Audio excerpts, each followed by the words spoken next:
Praise Lord. ബൈബിളിലെ രക്തനിലങ്ങൾ എന്ന വിഷയത്തെക്കുറിച്ചാണ് ഇപ്പോൾ വിശദീകരിക്കാൻ പോകുന്നത്. ഈ ഒരു വിഷയത്തെക്കുറിച്ച് വീഡിയോ നമ്പർ 102 അല്പമായി പറഞ്ഞിട്ടുണ്ട്. എങ്കിലും അതിലെ എല്ലാ വചനങ്ങളും പറഞ്ഞിട്ടില്ല, കാര്യം മാത്രം പറഞ്ഞിട്ടേ ഉള്ളൂ. അതുകൊണ്ടാണ് ഈ വിഷയത്തെക്കുറിച്ചുള്ള എല്ലാ വചനങ്ങളും ചേർത്തുകൊണ്ടുള്ള ഒരു വീഡിയോ ഇപ്പോൾ ഉണ്ടാക്കുന്നത്. വായിക്കാം.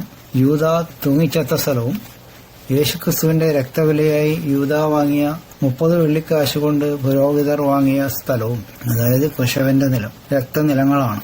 താഴെ കാണിച്ചിരിക്കുന്ന വചനങ്ങൾ ഇക്കാര്യം വ്യക്തമാക്കുന്നു. പലർക്കും വളരെ തർക്കമുള്ളൊരു വിഷയമാണിത്. അതാണ് നമ്മൾ ഇവിടെ ഇപ്പോൾ വ്യക്തമാക്കാൻ പോകുന്നത്. മത്തായി 26, 14, 15 വാക്യങ്ങൾ.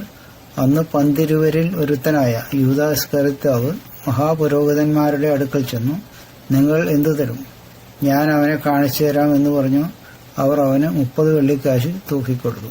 യേശുക്രിസ്തുവിന് യൂദാസ് ഒറ്റിക്കൊടുത്ത കാര്യമാണ് ഈ പറഞ്ഞ വചനത്തിലുള്ളത്. അടുത്തതായി മത്തായിയുടെ സുവിശേഷം 27-ാം അധ്യായം 1 മുതൽ 10 വരെയുള്ള വാക്യങ്ങൾ.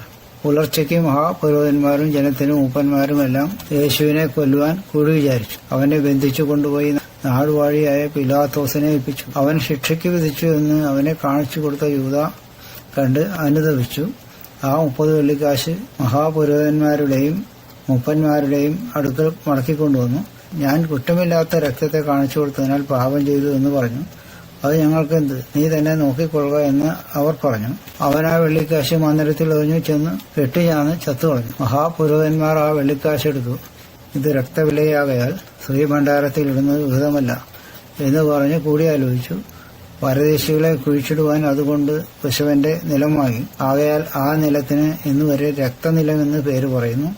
ഇസ്രായേൽ മക്കൾ വിലമതിച്ചവന്റെ വരിയായി 30 വെള്ളിക്കാശ് അവർ എടുത്തു. കർത്താവ് എന്നോട് അരുളിച്ചതുപോലെ കുശവന്റെ നിലത്തിനു വേണ്ടി കൊടുത്തു എന്ന് രമ്യാപ്രവാചകൻ മുഖാന്തരം അരുളിച്ചതിന് നിവർത്തി വന്നു. ഇവിടെ രമ്യാപ്രവാചകനല്ല, സെഖര്യാ പ്രവാചകന്റെ പുസ്തകത്തിലാണ് അത് എഴുതിയിരിക്കുന്നത്.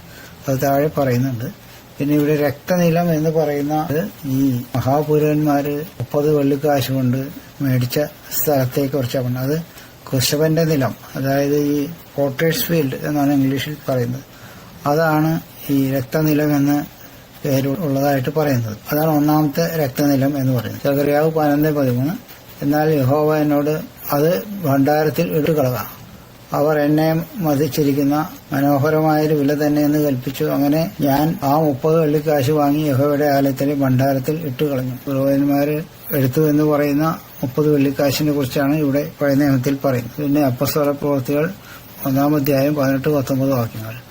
അവൻ, അതായത് യൂദ, അനീതിയുടെ കൂലി കൊണ്ട് ഒരു നിലം മേടിച്ചു. തല കീഴായി വീണ് നടുവെ പിളർന്ന് അവന്റെ കുടലെല്ലാം തുറച്ചുപോയി. അത് യെരുശലേമിൽ പാർക്കുന്ന എല്ലാവരും അറിഞ്ഞതാകൊണ്ട് ആ നിലത്തിന് അവരുടെ ഭാഷയിൽ രക്തനിലം എന്നർത്ഥമുള്ള അക്കൽദാമ എന്ന് പേരായി. ഇവിടെയും രക്തനിലം പറയുന്നത്. ഇവിടെ പറയുന്നത് അനീതിയുടെ കൂലി കൊണ്ട് നിലം മേടിച്ചെന്ന് പറഞ്ഞു. ഇവിടെയാണ് ഈ തർക്കമുള്ളത്. ഈ അനീതിയുടെ കൂലി എന്ന് പറയുന്നത് ഈ 30 വെള്ളിക്കാശിനെ കുറിച്ചാണ് പറയുന്നതെന്നാണ് മിക്കവാറും വിശേഷാധികാരന്മാർ പറഞ്ഞുകൊണ്ടിരിക്കുന്നത്. അത് വളരെ തെറ്റായിട്ടുള്ളൊരു പഠിപ്പിക്കലാണത്.